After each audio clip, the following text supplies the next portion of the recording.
Very short bit of advice specifically geared towards our young brothers and sisters that are very quickly attaining a lot of knowledge and are up and coming in the community and are becoming contributors to the community. Specifically, this advice is in regards to keeping your humility and keeping specifically your intellectual humility. Allah Azza wa Jalla says, فَوْقَ كُلِّ ذِي عِلْمٍ عَلِيمٍ. Above everyone who has knowledge is someone who has more, and of course, above all, it is Allah subhanahu wa ta'ala. You know, when I was a lot younger, and I would learn something in a speech, and among my friends, you know, we'd go and attend a program, we learn something, we take some notes, we feel like we know this stuff. And then we can debate others about this stuff.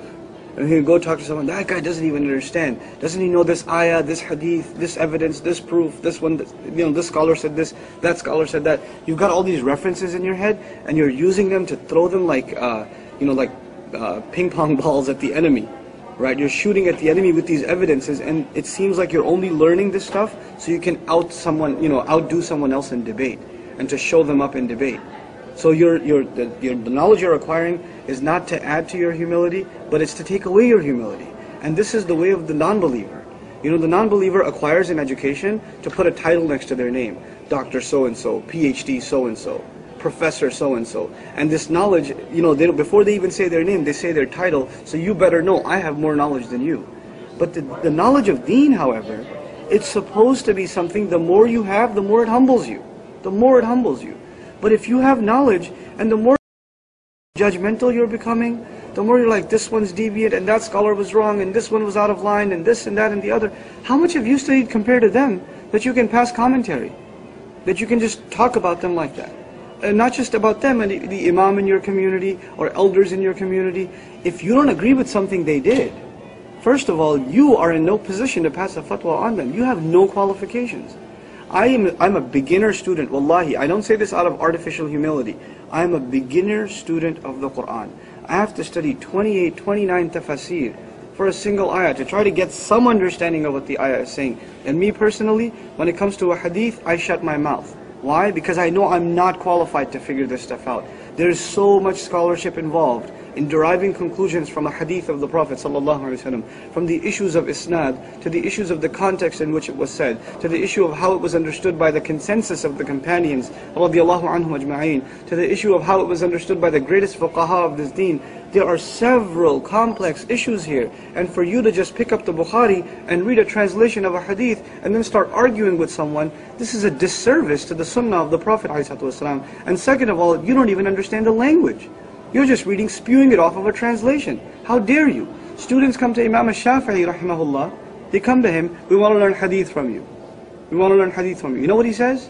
And these, of course, this conversation is happening in Arabic. He says, إِنَّمَا أَخْشَى عَلَيَّ طَالِبَ الْعِلْمِ.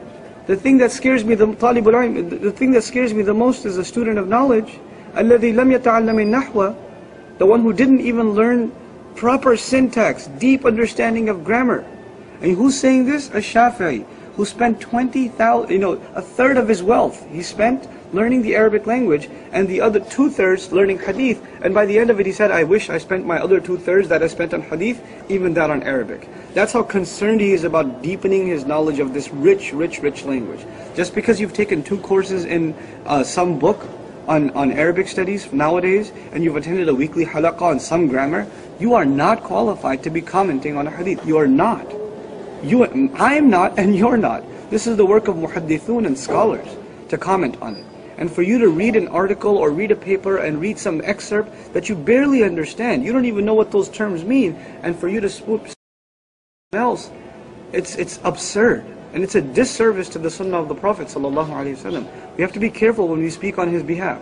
We have to be very careful. If you don't know your stuff, and I'm telling you, you think you know your stuff, but you don't. You don't.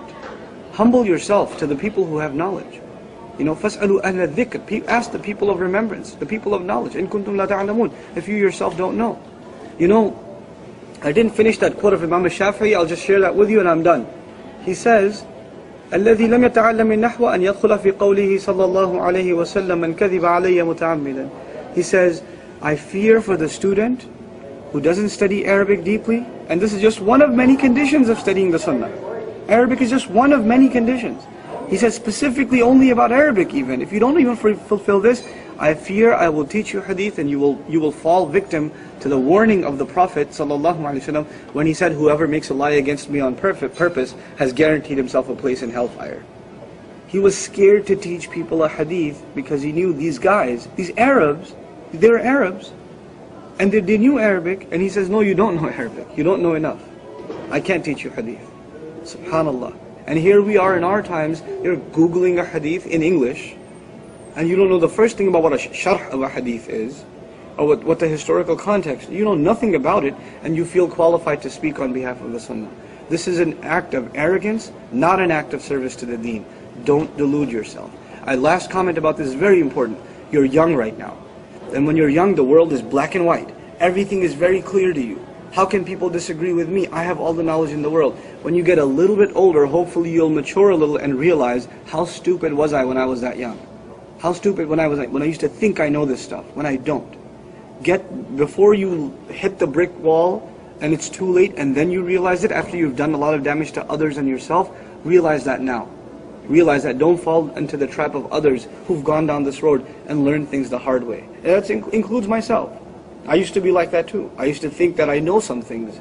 And when I actually started learning from people of knowledge, I realized, man, I don't know what I'm talking about. When it comes to certain things, I should just shut my mouth. People ask me a question about fiqh or a hadith, I shut my mouth. I say, I don't know, I'm sorry, I'm not qualified. If they ask me a question about Quran, I say, I'll look it up for you, I'll see what the scholars have said. Let me see what other things have been said. Let me get some research for you. But I can't, at least I have some ability to do some research with Quran. But when it comes to the other topics, I cannot open my mouth, including issues in theology. You can study theology with a scholar, but if you think you're qualified to be debating theology with someone, think again. Think again. Every single science of this deen has prerequisites you have not met.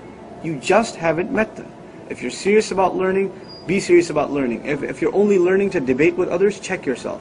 Because you can hide that from everybody else. You can hide your arrogance from Allah. Somebody's selling liquor in a liquor store and they're doing haram. And their haram is open and manifest. And we don't agree with it. But you have arrogance inside your heart. And that is also unacceptable to Allah in the smallest bit. In the smallest bit. So you can look at that person who sells liquor and say, how can he do that? How can he do such a disservice to Allah? How can he call himself a Muslim? Well, you look inside yourself too. If you've got an ego problem, and if that ego problem is making you intellectually arrogant, and you think you're just learning this deen to argue and debate others and be condescending to others, check yourself. Really watch yourself. I know I should stop now, but I can't help myself. One last comment. Don't speak about other scholars. Don't speak about them. If you disagree with something they said, the people of knowledge, they make dua for them and then they disagree with them. That's what they do. Because they don't know where they stand with Allah. They don't know. You don't know when you're talking about a scholar who already passed away, what his rank is with Allah, and what sins of his, or mistakes of his, genuine mistakes of his, Allah has already forgiven. And you don't even know if they're mistakes. You think they're mistakes. You think they're mistakes. How dare you talk about someone like that? These are slaves of Allah. Allah wants us to be humble to other believers. Somebody says salam to you, that is enough for you to accept that they are a Muslim. وَلَا تَقُولُوا لِمَنْ أُلْقِيَ إِلَيْكُمُ السَّلَامَ لَسْتَ مُؤْمِنًا. Don't say to someone who comes to you and says salam that you're not a believer. And today somebody says salam to you, you say, I don't know, this guy probably deviant. I don't even know if I should return his salam. Or I should pray next to him, or respond to his supplication, or let him lead me in prayer, because I don't really know if he's Muslim or not. You become that deluded. You become that confused. May Allah Azza wa Jal make us intellectually humble. May Allah Azza wa Jal give us, our scholars, the strength to teach that intellectual humility to the people. May Allah Azza wa Jal make us all sincere, genuine students of knowledge, and teach us when to shut our mouth, when to watch our tongue, and to be humble to us, and more importantly, to the deen of Islam. Barakallahu li wa lakum. Wassalamu alaikum wa rahmatullah.